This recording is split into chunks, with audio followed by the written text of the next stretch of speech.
Bonjour à tous et bienvenue sur la chaîne Idées de droite et aujourd'hui, nous allons parler des réactions qu'il y a eu après le meurtre de Philippine, 19 ans, qui avait la vie devant elle. Mais avant, je vais répondre à un commentaire qui revient souvent.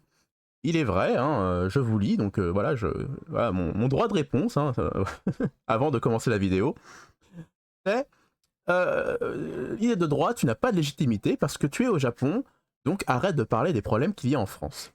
Et je vais tout simplement répondre, écoutez, ça fait 30 ans que j'ai vécu en France, j'ai vu comment la France partait en sucette, j'ai vu que la France ne protège pas ses citoyens, la France ne protège pas ses enfants, on l'a bien vu avec récemment, les policiers qui se font percuter par des voitures, on a bien sûr Philippine qui est là, qui est morte à cause de l'immigration, une petite fille qui est morte à cause d'un kéké qui est morte à cause d'un mec qui a fait une roue arrière pour faire le malin. Bref, tous ces éléments font que moi je me suis dit bon écoutez, j'ai envie de fonder une famille, mais en France je le sens pas. Écoutez, donc je suis allé au Japon et regardez, j'ai 3 enfants et bizarrement, quand ils vont à l'école, quand ils sortent, quand moi je sors, eh bien, je ne me pose aucune question. Voilà. Je sais que quand mes enfants sortent, je me dis pas, tiens, est-ce que ce soir, ils vont rentrer en vie? Ils rentrent, parce que c'est normal, parce que ici, c'est un pays qui est sûr, parce que l'immigration est contrôlée, les mecs qui foutent la merde, eh bien, ils dégagent, et les Japonais, voilà, ils ont une culture de respect envers les autres, tout simplement. Allez, maintenant que j'ai dit ça, on va pouvoir commencer la vidéo. Donc le bois de Boulogne, voilà, je vous présente quand même le bois de Boulogne, c'est là où Philippine a été retrouvée. Donc le bois de Boulogne, c'est un très bel endroit, je vous avoue qu'on est à côté de Paris en plus. Et en journée, c'est plutôt sympa, vous pouvez vous balader, sortir en famille, sortir avec votre amoureuse ou votre amoureux. C'est vraiment très sympa, je vous conseille d'y aller. Mais le soir, c'est une autre ambiance, je vous déconseille d'y aller, c'est vraiment une autre ambiance. Et nous avons du coup notre ministre de la Justice qui a fait une magnifique déclaration juste avant l'assassinat de Philippine, et vous allez voir, c'est assez intéressant. Allez, je vous laisse l'écouter.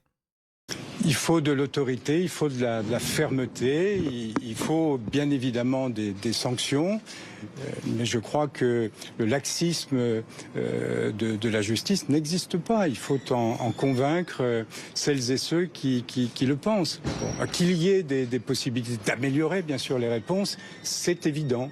Bon, mais c'est en dialoguant, en faisant confiance, en essayant de provoquer justement les possibilités d'avancer ensemble que nous pourrons apporter les meilleures réponses possibles. Je suis très conscient que le citoyen, justement, peut penser que les sanctions sont insuffisantes. Bon, il faut aussi de la pédagogie vis-à-vis du citoyen, mais nous sommes dans un état de droit, il y a des règles qui existent, on doit les respecter, il y a des procédures qui doivent être respectées, mais il ne faut pas que ça entrave, bien évidemment, la possibilité de sanctionner des comportements qui doivent l'être. Bon, donc voilà, il y a ces réponses à apporter et j'espère pouvoir y contribuer en complémentarité avec le ministre de l'Intérieur. Donc pour Didier Migaud, notre ministre de la Justice, il n'y a pas de laxisme dans son ministère. La justice est exemplaire. Alors je vais rappeler à monsieur Migaud que le Marocain qui est arrivé en France par l'Espagne, grâce à un visa touristique, je préfère le rappeler, eh bien, a commis un iol, je vais pas prononcer le mot sinon je me fais défoncer par YouTube, et il a pris 5 ans, non, excusez-moi, il a pris 7 ans, mais il n'a exécuté que 5 années, parce que il a été exemplaire en prison, sûrement, et du coup il est sorti plus tôt, et comme il a reçu une OQTF, donc normalement il devait retourner au bled. On attendait le laissez-passer consulaire. Mais un juge l'a laissé sortir plus tôt. Hein. D'abord, j'aimerais bien savoir comment s'appelle ce juge et s'il il va être sanctionné. Alors quand j'écoute ce nouveau ministre et qui nous dit écoutez, la justice a fait son travail, tatati tatata, oui, il y a des points d'amélioration, écoutez, va dire ça du coup à la famille de la victime, et puis on en reparlera, j'aimerais bien ce que la famille de la victime va te répondre. Allez, deuxième intervention, on part sur C8 avec Cyril Hanouna, et qui va du coup interroger notre ami Thomas Guénolé, qui est un politologue gauchiste, c'est-à-dire qu'il n'a aucune légitimité pour moi, mais bon, il va nous dire que l'OQTF a été respecté, puisque ce Marocain a fui en Suisse, après avoir du coup commis son acte sur Philippines, alors que non, l'OQTF, je suis désolé, l'OQTF, si elle était respectée, il devait déjà être dans l'avion pour le bled. Voilà, c'est ça l'OQTF, hein. C'est pas juste le mec qui commet un acte violent, puis après, il décide de fuir dans un autre pays. Ça, pour moi, c'est pas la règle de l'OQTF. Mais bon, allez, on te laisse parler, Thomas, c'est à toi. L'OQTF, c'est en droit, l'État donne l'ordre au mec de quitter le pays. Oui. Où est-ce qu'on l'a chopé ? Non, mais attendez, où est-ce qu'on l'a chopé ? c'est pas. Attendez, non, c'est important. Où est-ce qu'on l'a chopé, le mec ? On l'a chopé en Suisse. Oui, alors. Ça veut dire que l'OQTF avait déjà été appliqué. Mais non, pas du tout. Il a violé et tué quelqu'un en France. Mais c'est juste, je vous fais une démonstration. Non, mais ça, c'est incroyable. Non, je vous dis juste que je vous fais une démonstration. Bien sûr, il s'est planqué. C'est absurde de reprocher que l'OQTF ne soit pas exécuté alors que c'est à la personne qu'on demande de se barrer elle-même. C'est ça, l'OQTF. C'est pas une expulsion manu militari. C'est en cavale. Vous comprenez ? C'est en cavale. Il est en cavale. Mais entendez-moi bien, c'est pas ça que je dis. Ce que je dis, c'est qu'une OQTF, c'est juste dire à quelqu'un de quitter le territoire. Et après, on est là, elle n'a pas été appliquée. Bah oui, parce qu'on demande à la personne de l'appliquer elle-même. C'est le système de l'OQTF en général qui est débile. Donc c'est complètement délirant comme déclaration, et en plus, cet homme veut supprimer le RN, le Rassemblement National, hein, les 11 millions d'électeurs de ce parti, parce que il paraît, selon lui, que c'est un parti qui propage la haine. Hein, voilà. Bon. On va passer maintenant à une autre déclaration, cette fois maintenant de Cyril Hanouna, qui du coup, moi au début, je ne l'aimais pas trop, hein, cette émission-là, je ne la regarde pas, je vous avoue, mais sur Europe 1, je le trouve meilleur quand même, hein, en tout cas, je vous conseille de l'écouter, des fois sur Europe 1, parce que j'ai l'impression qu'il se droitise, qu'il découvre que la France en fait souffre, en parlant bien sûr à tous les Français qui l'appellent, et du coup, il fait cette déclaration, et je suis 100% d'accord avec lui. Il se passe un drame comme ça, excusez-moi. Moi, je suis un responsable politique. Écoutez-moi bien, il se passe un drame comme ça. Le lendemain, je dis, les mecs, vous vous démerdez. Je ne veux plus voir un OQTF sur le territoire français. Pas un, plus un, c'est fini, il n'y en a plus un. Ou du moins pas un en liberté. Non, mais on pourrait commencer comme ça. Je veux plus en voir un. Pourquoi ? Je les ai écoutés. Il n'y en a pas un qui dit ça. Normalement, je veux bien moi qu'on dise oui, c'est vraiment quel drame, vraiment on va durcir tout ça. Moi, il n'y a pas de durcir. Écoutez-moi bien. Voilà, on est quoi ? On est le 25 septembre. Eh ben, fin de semaine. Je veux plus en voir un. Mais vous savez déjà pourquoi, Cyril, les centres de rétention sont pleins. Il parle de 500 à 700 000 personnes. Mais il faut les renvoyer chez eux. Je suis désolé, il faut les renvoyer chez eux. Eh ben écoutez, ça prend le temps qu'il faut, mais vous dites, vous savez quoi ? Je vous laisse jusqu'à la fin de l'année. Voilà, vous avez jusqu'à la fin de l'année. Mais excusez-moi. Parce que personne veut prendre les mesures qui s'imposent pour des mesures de rétorsion avec les pays d'origine qui ne veulent pas les reprendre. Moi, ça, je suis désolé. Hein. Ça, je suis désolé. Je sais que Gauthier, t'as bien raison. Mais excusez-moi, là, les Français, ils peuvent plus l'entendre ça. Oui. Quand ils voient des drames, la petite Philippine, 19 ans, elle allait à la fac de Dauphine, qui est une fac extrêmement renommée. Vous croyez aller dire ça ma mère ? Mais en plus, là encore, on avait le laissez-passer consulaire. Donc là, ça concerne même pas la majorité des OQTF qu'on n'arrive pas à laisser passer ou pas laisser passer, je vous le dis. Mais comment tu fais ? Mais arrêtez. Moi, ces phrases-là d'Artigol, j'en peux plus. Comment tu fais ? Je suis d'accord sur l'objectif. Mais comment tu fais ? Tu les mets dans un avion et tu les laisses là-bas. C'est tout. Mais je te le dis. Tu n'as pas l'autorisation. Alors vous avez vu, Cyril a totalement raison sur ce coup-là, et vous avez vu dans la salle, il y a un gauchiste, d'Artigol, toujours là pour dire « Mais c'est compliqué, comment on fait ? Vous savez, ces gens-là, ils ont un cœur, on va pas quand même les pousser dans l'avion, ils vont pas être d'accord. Écoute, voilà, les gauchistes, j'en ai marre, j'en peux plus de ces gens-là, s'il vous plaît. Hein, voilà, Cyril l'a dit, vous les mettez tous dans l'avion, hein, voilà, il y en a marre. Et puis on n'en parle plus. Alors voilà, c'est tout simple. Et en plus, on a des moyens de pression sur les pays, voilà, sur les pays où on les renvoie. Donc bon, on peut les utiliser. Allons-y.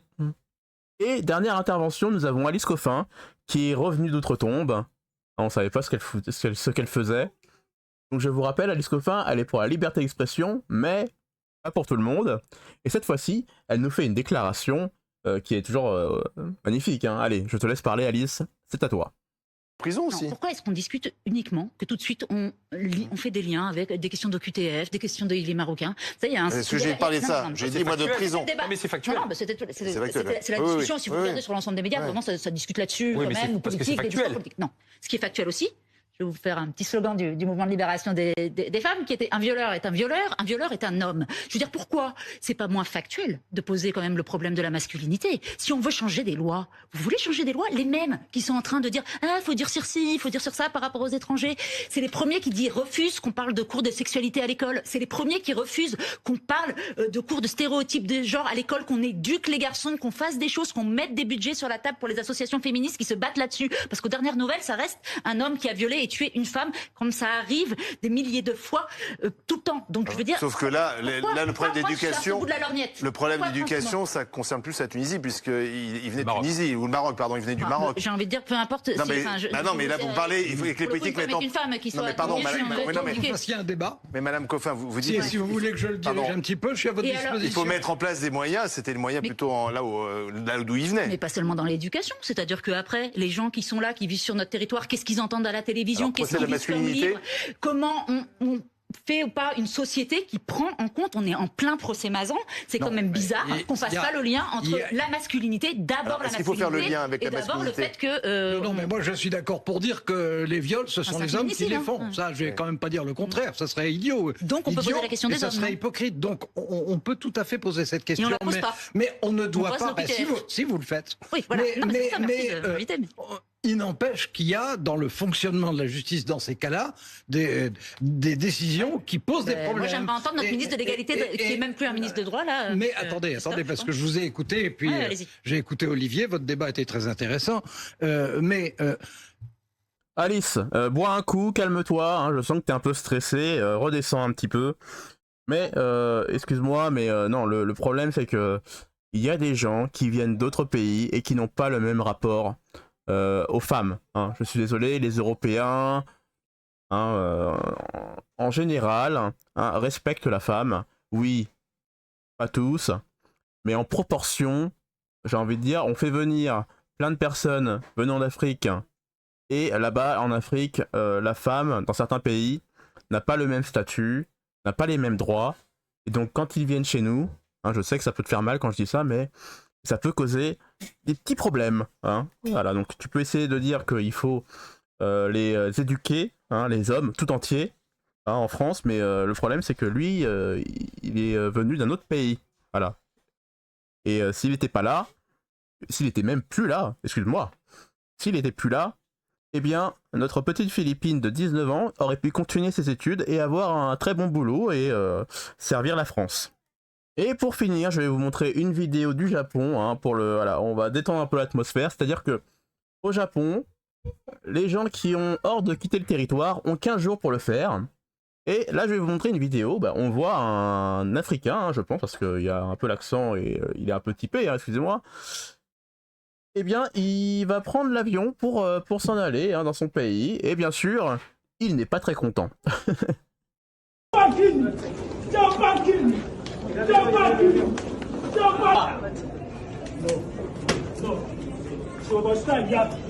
giving them job.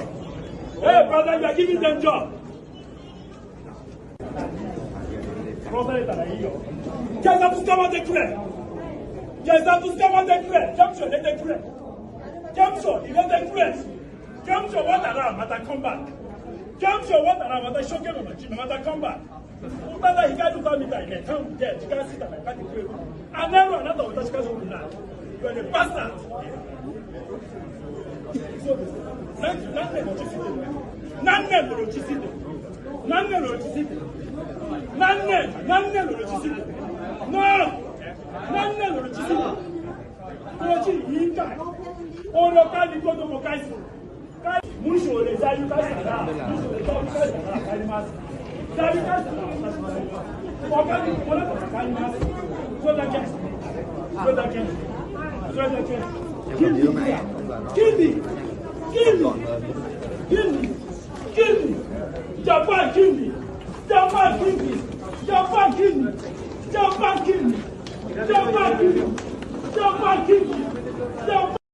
Alors je sais pas, je pense qu'il est en train d'invoquer les dieux d'Afrique pour, pour ne pas prendre l'avion. Je ne sais pas ce qu'il fait, mais en tout cas, voilà, il parle japonais avec un petit accent africain et il met un peu d'anglais dedans.